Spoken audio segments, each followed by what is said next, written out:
ఒరే కుర్రోళ్ళు, cool drinks ని వారం రోజులు గ్లాసుల్లో పోసి ఉంచాం కదా, అవి రోజు రోజుకి ఎలా మారాయో చూడండి. 24 hours later. కొబ్బరి నీళ్ళలో కానీ కూల్ డ్రింక్స్ లో కానీ ఎటువంటి మార్పు లేదు. Day 2. కొబ్బరి నీళ్ళలో కొంచెం బోజిలా వచ్చింది, కూల్ డ్రింక్స్ లో అయితే ఏ మార్పు లేదు. Day 3. 3 రోజులకే కొబ్బరి నీళ్ళు అయితే పాడైపోయాయి, మజాలో కూడా కొంచెం బోజిలా వచ్చింది. థమ్సప్, స్ప్రైట్, లిమ్కా ఇవి అయితే చూడడానికి బాగానే ఉన్నాయి. Day 4. 4 రోజుల తర్వాత కొబ్బరి నీళ్ళ పరిస్థితి అయితే ఇది.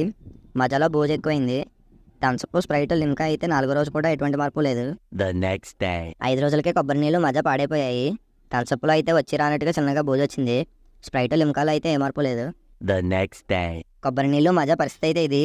థమ్సప్ అయితే కలర్ కొంచెం మారింది. స్ప్రైట్, లిమ్కా అయితే ఏ మార్పు లేదు. The next day. వారం రోజుల తర్వాత అయితే కొబ్బరి నీళ్ళు మజా చూడడానికి చాలా దారుణంగా ఉన్నాయి.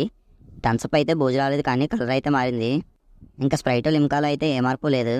కొబ్బరి బండంలో ఎటువంటి కెమికల్స్ ఉండవు కాబట్టి అది 2 రోజులకే బోజు కింద వచ్చింది. కూల్ డ్రింక్స్లో కెమికల్స్ ఉంటాయి కాబట్టి అవి పాడవడానికి టైం పట్టింది.